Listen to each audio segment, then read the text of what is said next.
Continuamos este segundo día con esta nueva temática que hemos emprendido acerca de la iglesia y le doy un saludo cordial y también una bienvenida a esta preciosa meditación.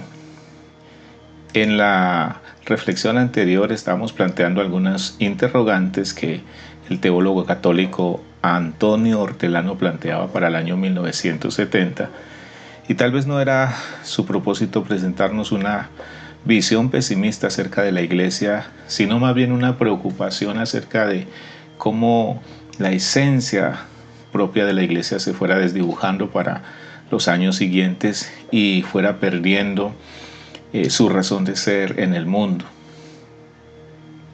Para este mismo tiempo, un teólogo protestante o cristiano, Francisco de la Cueva, escribe un libro para 1973 titulado La Iglesia Cuerpo de Cristo, y en él plantea también algunas inquietudes bastante importantes, por ejemplo, haciendo referencia a una investigación de años recientes para esa fecha.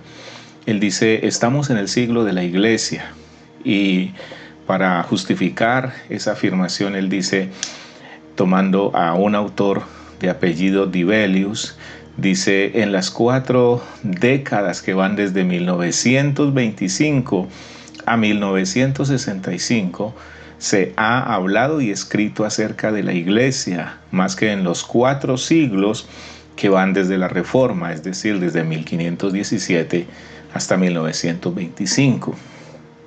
Significa entonces que este siglo fue un tiempo de mucha investigación, de mucha reflexión acerca de la iglesia.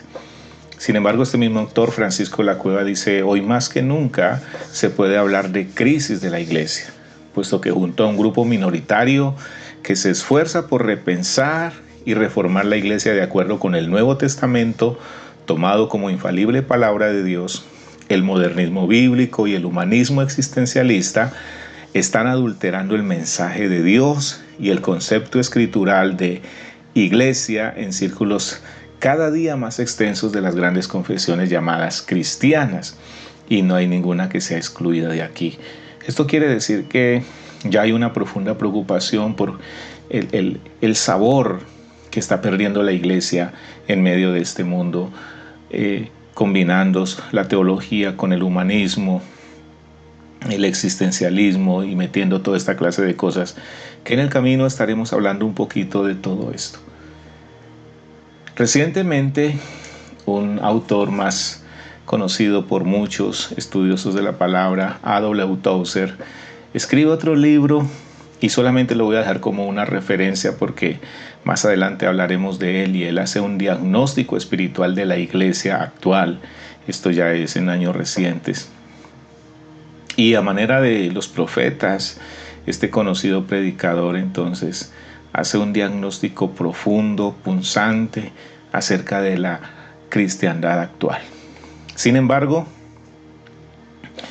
planteo estos pensamientos solamente para decir que cada vez la iglesia está bajo mayor riesgo en los ambientes en que cada vez nos mezclamos, nos encontramos los movimientos engañosos que se parecen mucho a la verdad, pero que no son la verdad, y en las cuales muchos de los líderes y predicadores, pastores, puedan caer si no tomamos cuidado. Francisco de la Cueva dice que para nosotros mantener nuestra ancla firme y una visión clara de lo que es la iglesia, es necesario volver al Nuevo Testamento, porque es claro que Jesucristo tuvo interés en fundar su iglesia, y con estas palabras de Mateo 16, 18, donde él le dice: y yo también te digo que tú eres Pedro, y sobre esta roca edificaré mi iglesia, y las puertas del Hades no prevalecerán contra ella. También es cierto que la palabra describe o declara que el Señor Jesús amó tanto a su iglesia que se entregó a sí mismo por ella. Y el apóstol Pablo recoge un consejo a los maridos diciendo: amad a vuestras mujeres así como Cristo amó a la iglesia. También el Nuevo Testamento nos dice que el Señor Jesucristo pagó el precio, el costo alto para rescatar la iglesia, y entonces nos muestra la palabra de Dios lo que Él hizo. Cristo murió para reunir en uno a los dispersos hijos de Dios. Y no solamente la nación, su pueblo Israel, sino también, dice la palabra, para congregar en uno a los hijos de Dios que estaban dispersos. Eso está en San Juan 11:52. Es decir, que este cuerpo de Cristo, que creyentes redimidos, que es la iglesia, ha sido elegido para ser en la tierra columna y baluarte de la verdad. El apóstol Pablo le dice a su amado Timoteo, dice, quiero que sepas, que aprendas cómo debes conducirte en la casa de Dios, que es la iglesia del Dios viviente, columna y baluarte de la verdad. Primera de Timoteo 3:15. Así que para proyectar esa verdad salvadora hacia el mundo entero, el Señor le dice a los discípulos, por tanto, id y haced discípulos a todas las naciones. Para Dios, la visión de la iglesia no abarca solamente un concepto local, aún regional y nacional. En realidad, para el Señor es importante que el Evangelio alcance a todas las naciones. Y más allá que las naciones, la palabra de Dios nos dice en Efesios 4:3 que el Señor espera que por medio de la iglesia sea anunciado el Evangelio más allá, a principados y potestades en los lugares celestiales. Quiero leer el versículo que dice, para que la multiforme sabiduría de Dios sea ahora dada a conocer por medio de la iglesia a los principados y potestades en los lugares celestiales. Efesios capítulo 3, versículo 10. Así que la iglesia ocupa un lugar importantísimo en el Nuevo Testamento. Tal es así que cuando miramos el Nuevo Testamento está lleno de referencias a la iglesia. Los estudiosos dicen que aparece aproximadamente unas 115 veces el término iglesia en el Nuevo Testamento. Y en el libro de Hechos encontramos un recuento de cómo es que se empiezan a fundar las primeras iglesias después del impresionante descenso del Espíritu Santo en Pentecostés. Son iglesias predominantemente dirigidas por los apóstoles, como el caso de la iglesia a los Corintios, que es el apóstol Pablo, a los fieles de Éfeso, en donde encontramos una profunda teología de la iglesia, como el Apocalipsis, que está dirigido a las 7 iglesias, las iglesias que están en Asia Menor.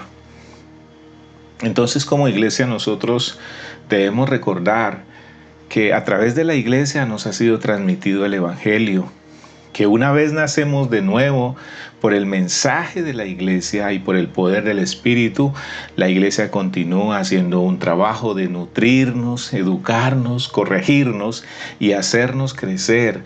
Así como dice Efesios 4:11, él mismo constituyó a unos apóstoles, a otros profetas, a otros evangelistas y a otros pastores y maestros. Entonces es dentro de la iglesia donde nosotros encontramos las oportunidades de aprender el comportamiento cristiano, de aprender cómo extender el reino de Dios en nuestro entorno y más allá a las naciones, cómo hacer de nuestra vida y de nuestro ministerio un verdadero testimonio acerca del reino de Dios en la tierra. Y para todas estas cosas, Dios ha tomado el riesgo de asignar esa tarea a la iglesia. Quisiera entonces que por un momento usted revisara y recordara qué tan importante es usted como iglesia para el Señor. Que vivimos tiempos difíciles, peligrosos, en los que parece desvanecerse la parte fundamental, el ADN de la iglesia, pero que bajo ninguna circunstancia Dios usará otro medio para transformar las naciones y el mundo. Lo hará a través de su iglesia, lo hará a través de usted y de mí. Así que tenemos una gran responsabilidad en medio de una sociedad que cada vez está más alejada de Dios, que cada vez encuentra menos respuestas en la iglesia y que cada vez urge por una iglesia que en verdad viva, anuncie y publique el Evangelio del Reino de Dios. Continuaremos con estas meditaciones, amados hermanos y hermanas. Dios les bendiga.